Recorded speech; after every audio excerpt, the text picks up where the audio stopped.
உலகை எழுப்பும் ஞாயிறு அங்கே குடியிருப்பான். அவன் ஆனை முகத்தனின் அடியவர் மனத்தில் ஒளியாய் வந்து கொலுவிருப்பான்.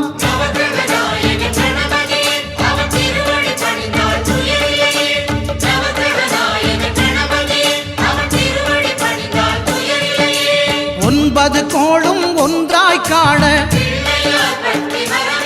அங்கு கற்பகம் என்னும் கடவுளின் மெய்யில்